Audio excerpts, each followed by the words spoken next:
Hey,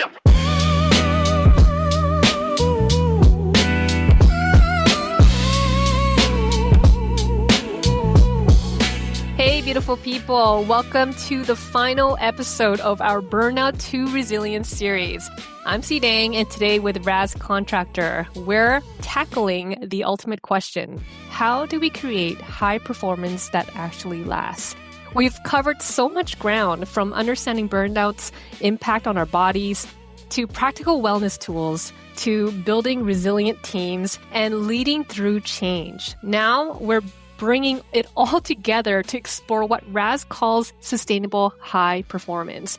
This isn't about intense spurts of productivity followed by crashes. It's about building systems, both personal and organizational, that supports consistent, long-term excellence.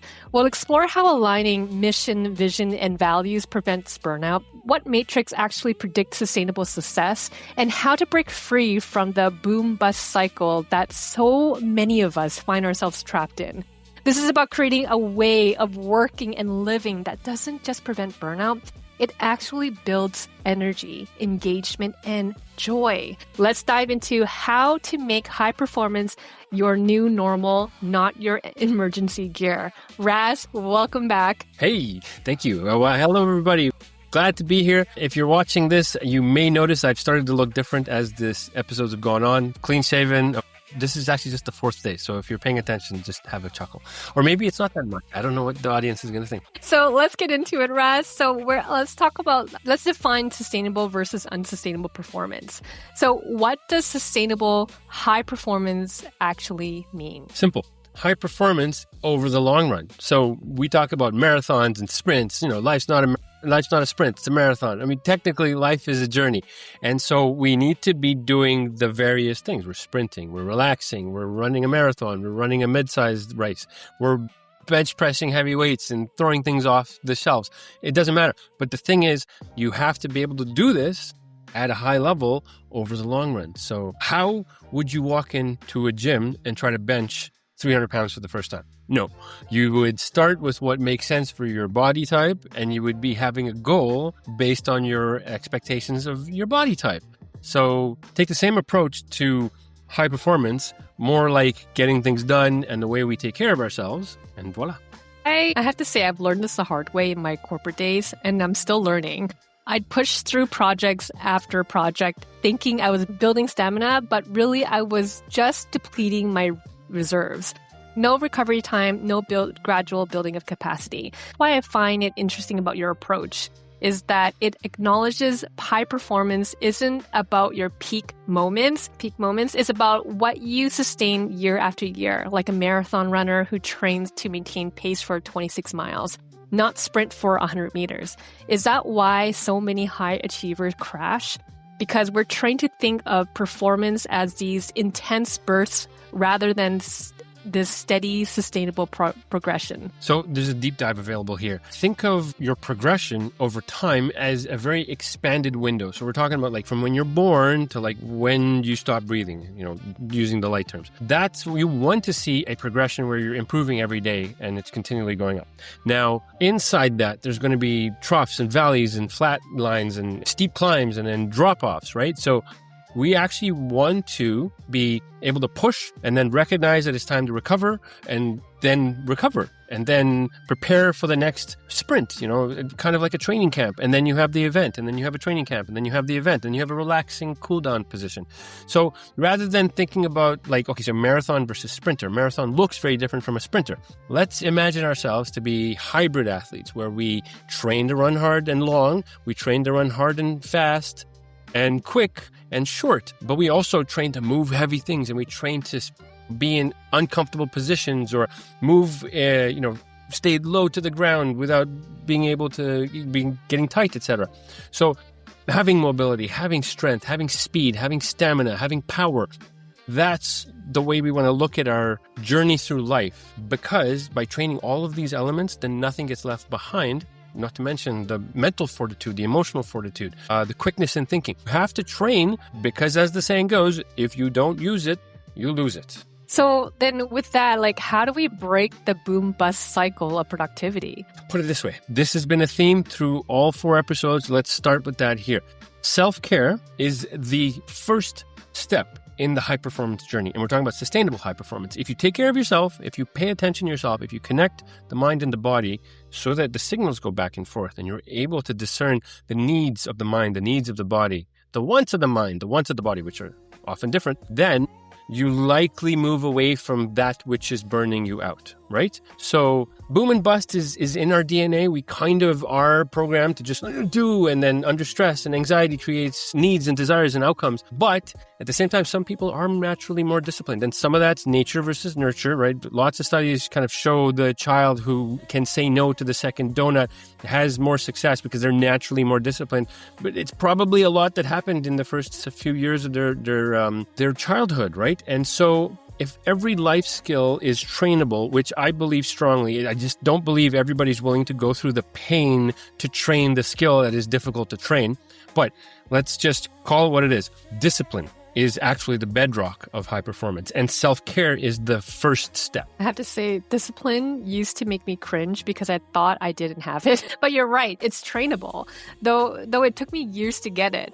The breakthrough, realizing discipline and consistency are partners. You can't have one without the other. I used to do these massive bursts, like I'll meditate 1 hour daily and fail by day 3. What worked was starting tiny. So 2 minutes daily meditation taught me more about discipline than my dramatic attempts. So consistency built that habit. Then discipline became just what I do. That's why boom bust is so tempting. We get the high from intense productivity bursts, but haven't built the unsexy foundation of daily practices. Is that what you see too? Like people need to unlearn the all or nothing approach? 100%. Put it this way, and this is a good story for your listeners if we didn't catch it before. When I was coming out of a window of not being very productive in the morning, kind of just rolling out of bed and going to work, I recognized that the morning was kind of an opportunity because I was getting up just in time to go to work. I'm like, is that my choice? So I rolled out of bed, did some push-ups, and then rolled out of bed, did some push-ups, and then rolled out of bed a few days later and did some push-ups and sit-ups, or just push-ups every day, or push-ups and sit-ups every day. And then within months, 2 to 3 months, I was rolling out of bed and then going to the track, doing a sprint and agility session, and then going to the gym, lifting some weights, and then coming home to shower and heading to work. So that is what's possible if we take baby steps. And it was discipline, but it started at a small level. So the discipline to stick to the program, the discipline to stick to the small steps that we prescribe that are going to take us step by step to where we want to go. So motivation really means nothing because motivation is not limitless. Discipline. You regiment that, you install that as a life skill, and that's all. Perfect.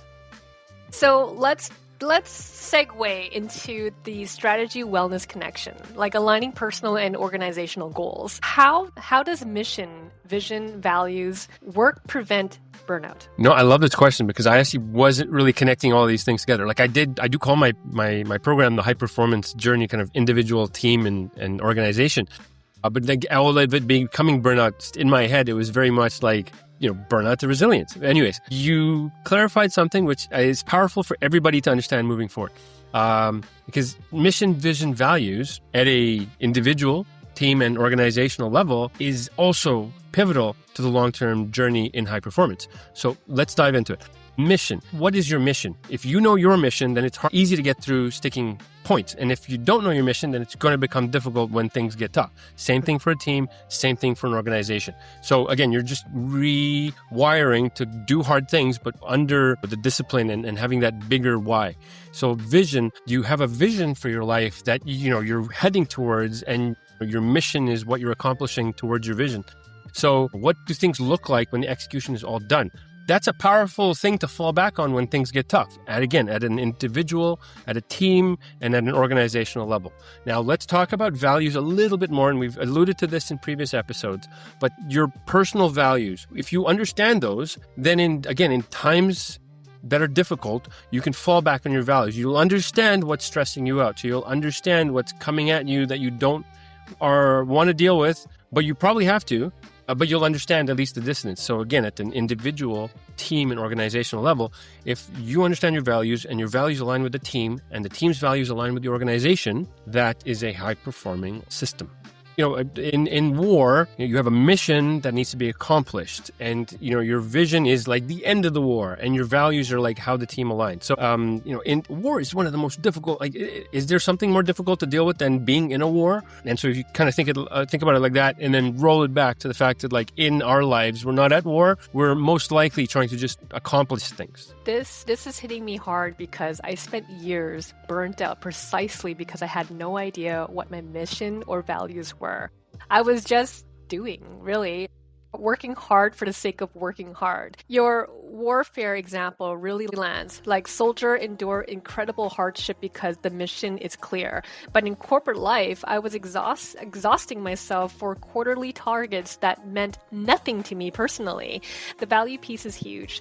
I remember being in environments where everyone glorified the hustle, working weekends, skipping lunch, competing over who slept less. Meanwhile, I valued balance and health, but kept quiet about it. That constant misalignment was like death by 1,000 cuts. It wasn't until I got clear on my own mission, helping people live authentically, for example, that discipline became possible. Like, suddenly the hard things had purpose. And when my values aligned with my work, chronic stress just decreased, which is really interesting. I wasn't fighting for myself anymore. I was fighting for everyone else. So is that what you've seen? That burnout often comes from that disconnect when we're grinding away at something that doesn't align with who we are or where we're trying to go. Yes, absolutely. So if we're not aligned, we're probably approaching burnout, right? Think of the body's alignment. Like, if something's out of place or not as strong as the other side, then we're twisting in that stronger direction and we're twisting away from that weaker direction. And so it's just going to continue and get worse. And then that twisting and sticking is going to cause, in real terms, inflammation, but that could also be at an organizational or internal level, which then will actually cause inflammation because everybody's going to be stressed. And so the weakness doesn't improve unless you strengthen the opposite side. And so when we align our values, that's actually the process of straightening out and knowing that we push forward with both hands, because we're not like feeling weird on the one side because, hey, I don't feel good about this, and so you can't actually push. So what happens when personal and company values clash? Yeah, that's a bad place to be, right? Because you're walking into a situation where you're just constantly stressed because things don't align with your values, right? I could value accountability. I could not value accountability, just pretend I'm on one side or the other. And in the company and the team that I'm working with, they're the opposite. So I want to be accountable. I want to get my work done, but we're not holding people accountable within the team. And the reason I use that example is that's often the problem and what we're trying to solve. So if I'm there every day and I'm watching people get away with not doing their work, I'm going to feel really frustrated. I'm going to check out. I might just work extra hard. Either way, you're now heading towards burnout, because you're either going to be burnt out from being bored and checked out, or you're going to be burnt out from trying to keep up for everybody else. Wow. I think that is almost that's like such a stressful thing to go through. And so can you share some examples of strategic planning that includes wellness? Sure.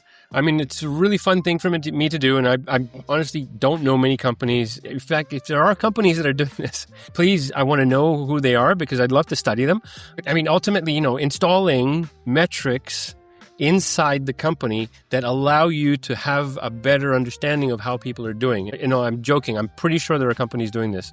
But, if you have HRV tracking and resting heart rate tracking, so heart rate variability tracking, resting heart rate tracking, inside the system of how we do our check-ins and how we are aware of each other day to day. Like, for example, could wake up and say, I didn't sleep that well, and so my HRV is a little low, and so I'm a little bit fried. And if the team is aware of that, then they're going to step up and kind of help me out on that, right? So, another example could be implementing a wellness spending account, or you could be negotiating a deal with the local gym chain to have people be able to leverage that deal, and then incentivizing the usage, right? Because you kind of still have to get people to use the thing. But at the same time, if you include wellness as part of the strategic planning process, right? So that means that part of the strategy of the company moving forward is to have a healthy and dynamic powerful workforce. Again, bigger, stronger, faster, and kinder. If those are actually goals for the company, changes the way you see things, right? I think that's so interesting because I don't think I've heard of anyone speaking about HRV or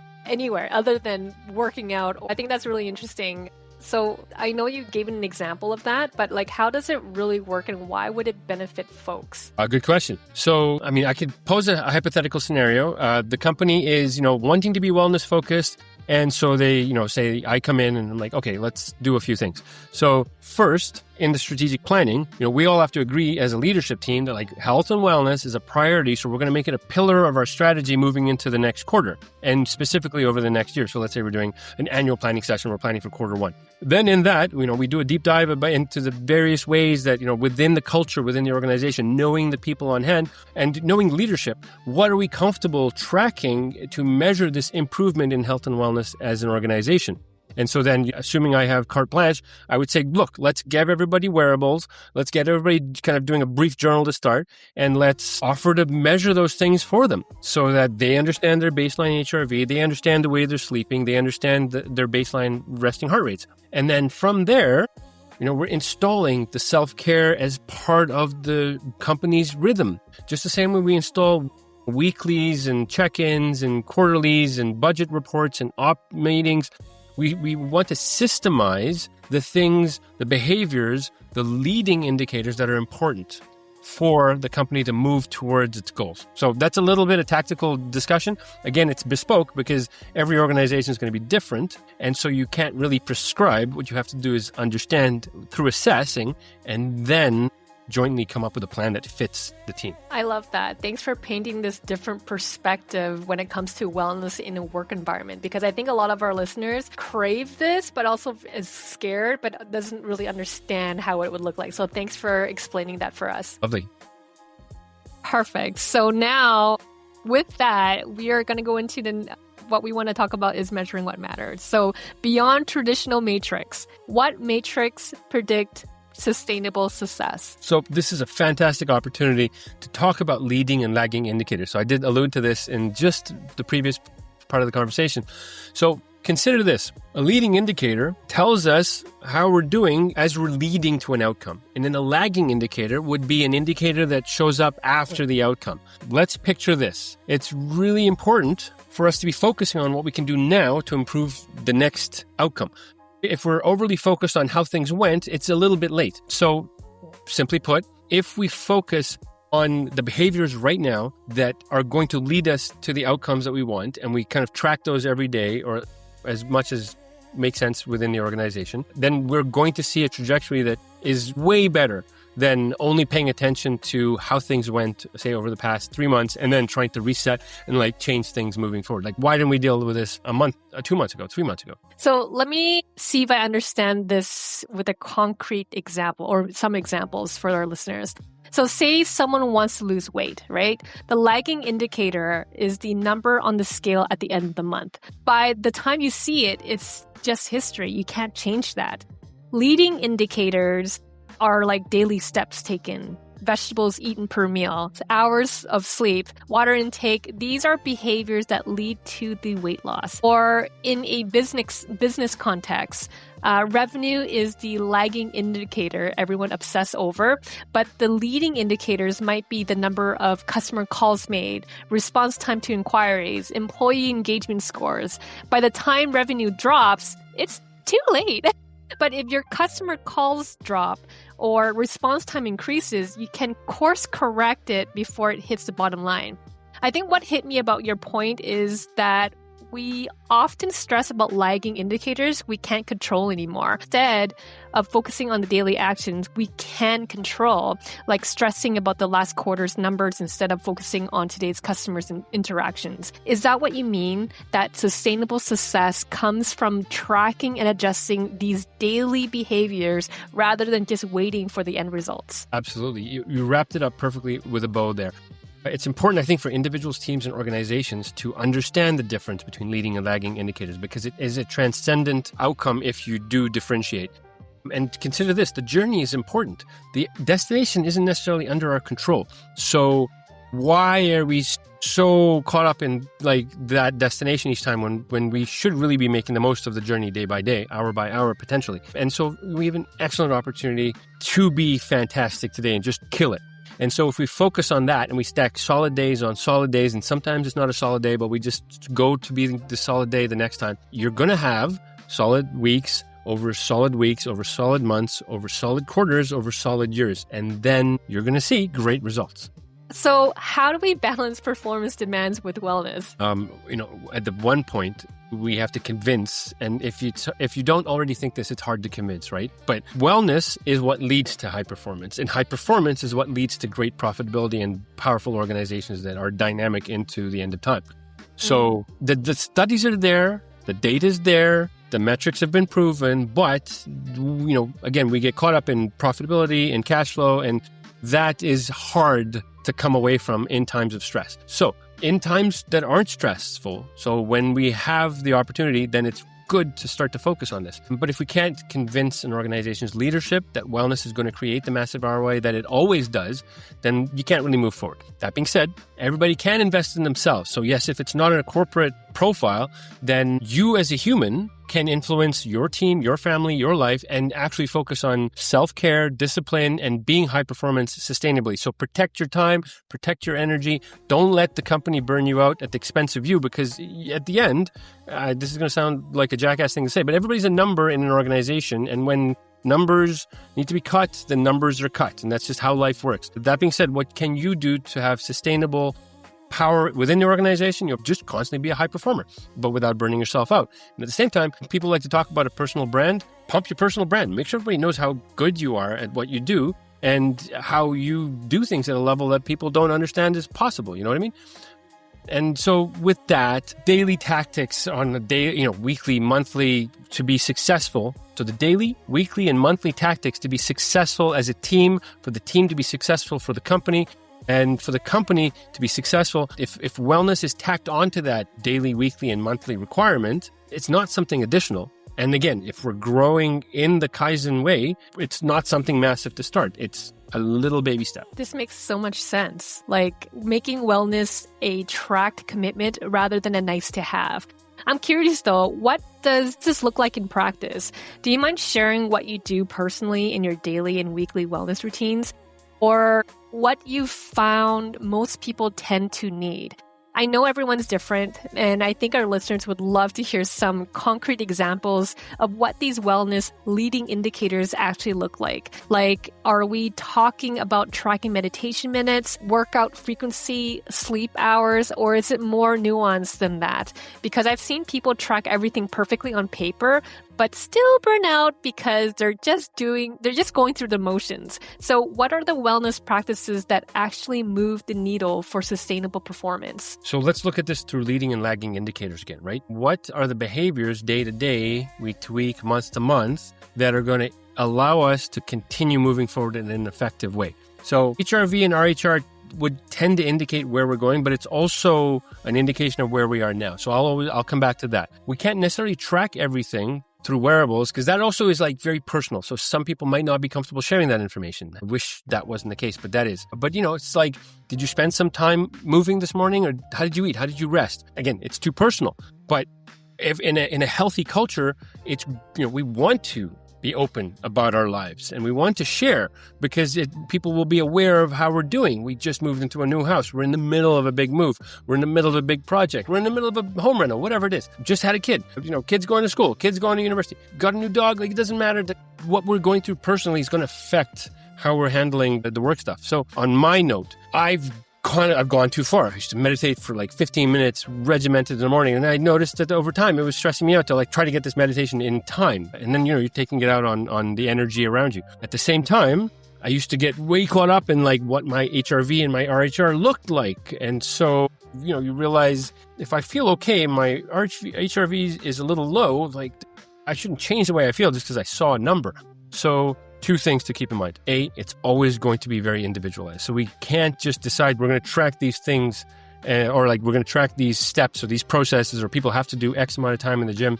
It's having that personalized plan. And then really the leading indicator is did you do the thing that you committed to, move forward on your wellness journey? And did you also get your work done for the week? And did you get, did you wrap up the things that you said you were going to wrap up? So all of that's important. But again, we want to make it such that, are you taking care of yourself?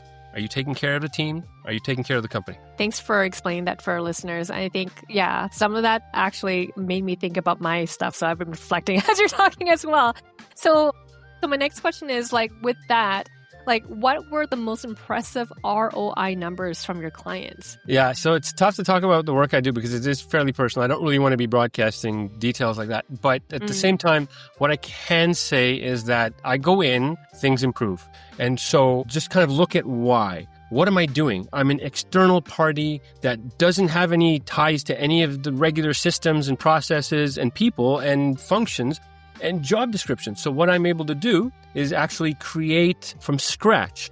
And through that, it's different from before. But at the same time, you just have an injection of energy that is going to create a boost. So, without me, owners or project managers, and nothing changes. With me, there's a pipeline of project managers. Without me, the team is shrinking and with no end in sight. And then with me, the team is now growing and becoming high performing. With me, leadership and HR is inundated with complaints and problems constantly and write-ups and dealing with issues. And without me, they have time to focus strategically on their work. Yeah. So thanks for sharing that without really giving us so much. But I'm going to push you a little bit more. Can you give us some more numbers that our listeners can probably try to understand and kind of relate to? Sure. Okay. So, we'll talk a little bit about maybe my 12 years of freelancing, right? So, on average, a workshop's been between $1,000 and $15,000. And then on average, a deep dive is like $4,000 to $5,000. On average, a team build has been like $10,000 to $50,000 when you factor in the entire scope of the project. But take those numbers and now factor in the reduction in noise, people's jobs coming back, high performers blossoming, leadership development, HR not being inundated, the team now growing and handling bigger and better things, leadership being able to go out and build instead of focusing on being producers in their business.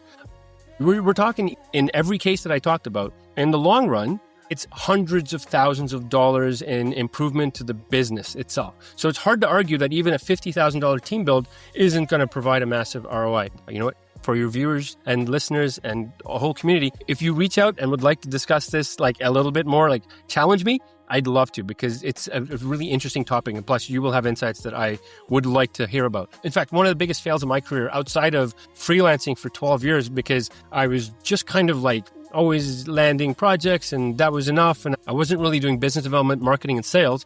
So, not really building anything. I'm just working and creating outcomes and then moving on to the next thing. But, in that, if I had structured my pricing on an outcome-based contract, then, my earnings would have been a lot better. Yeah, I guess that's something that we always had to learn the hard way. Right now, as we're, I have some pricing that I usually propose because I kind of understand the scope of most projects that I work on by choice. But, I always talk, no matter what we're doing, whether it's a project or something personal, let's talk about the outcomes. What do we want to see as a result of the things that you and I are going to do together, or we in the team, or this whole group is going to be trying to accomplish? I love that. I love how you explained that so nicely for our listeners. Thanks, Ras. So thanks for sharing those numbers with us, Ras, and thanks for letting me push you to answer that. The next thing I want to talk about is future-proofing your approach, preparing for ongoing challenges for our listeners, for example. So how do we maintain momentum after initial improvements? Yeah, this is the question of all questions, right? You've started some cool stuff. How do we keep things going? Because business as usual takes over. And that's individual, team, organization. Doesn't matter what's going on. Business as usual takes over.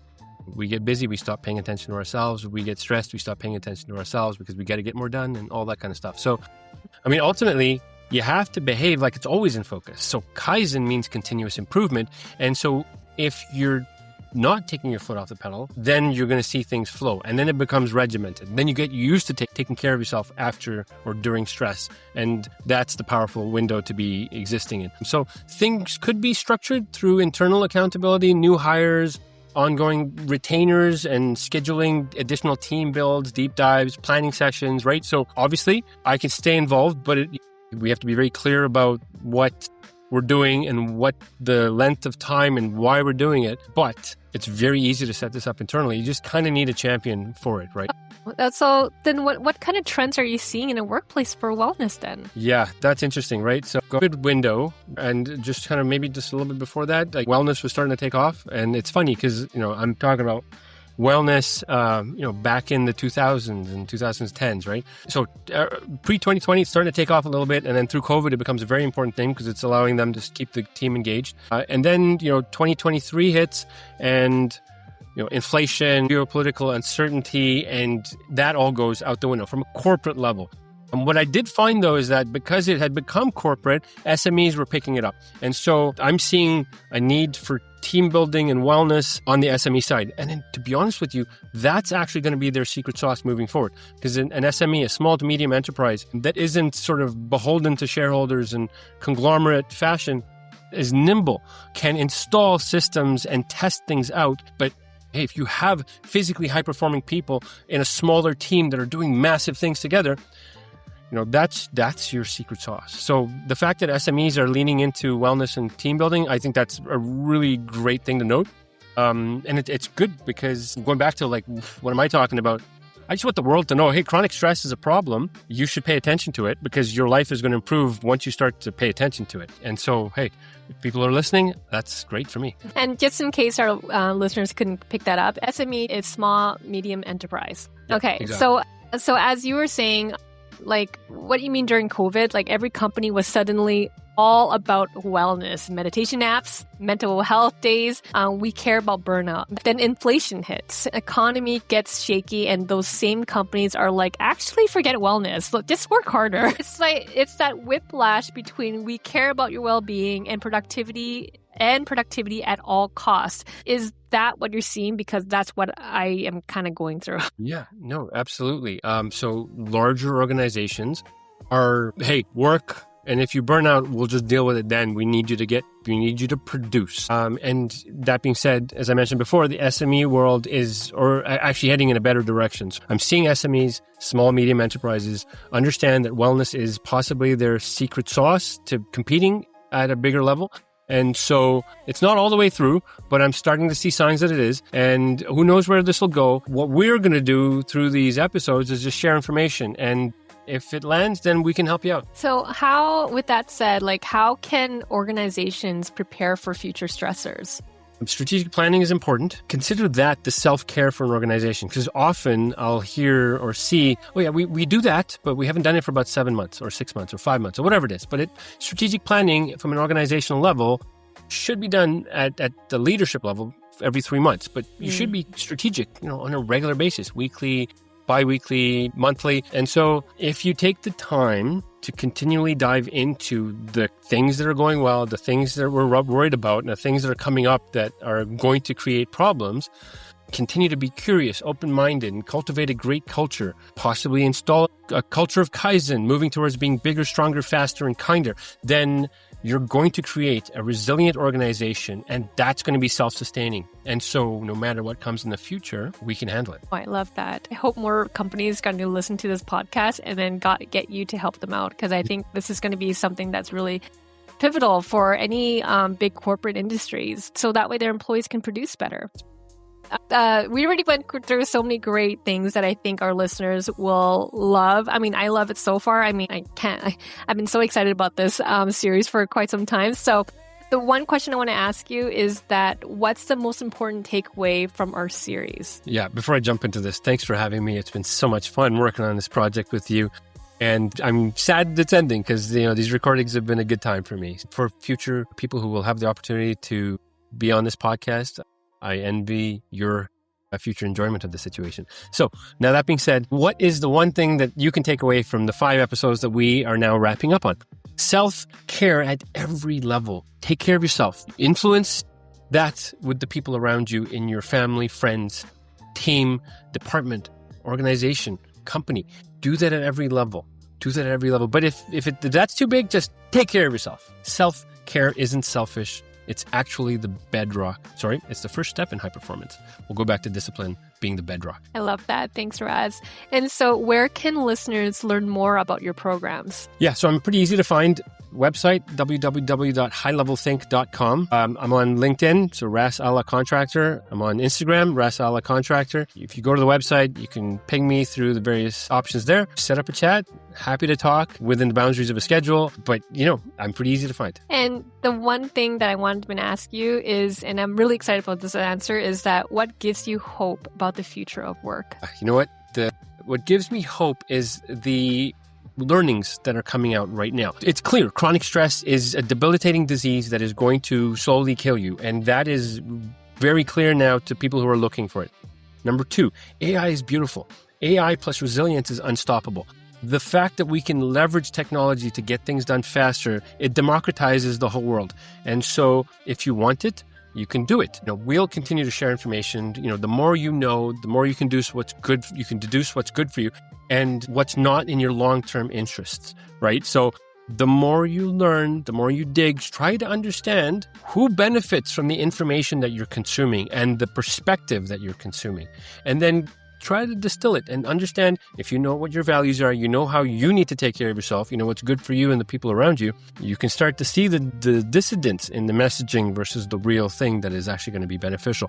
And I want to make sure people understand everything that I talk about is out there for free, and you can ask for it and I will just give you documents. This is not something that I'm trying to create a barrier to entry or a moat around. I only want to get involved with really fun situations where there's an opportunity to do something great. So if you want information, just ask. It's there, it's searchable, and that, I think, is the coolest thing about the future moving forward. Ras, I can't thank you enough for this incredible journey. From understanding the science of burnout to practical tools, from team dynamics to leadership, and now sustainable high performance. You've given us a complete roadmap of transformation.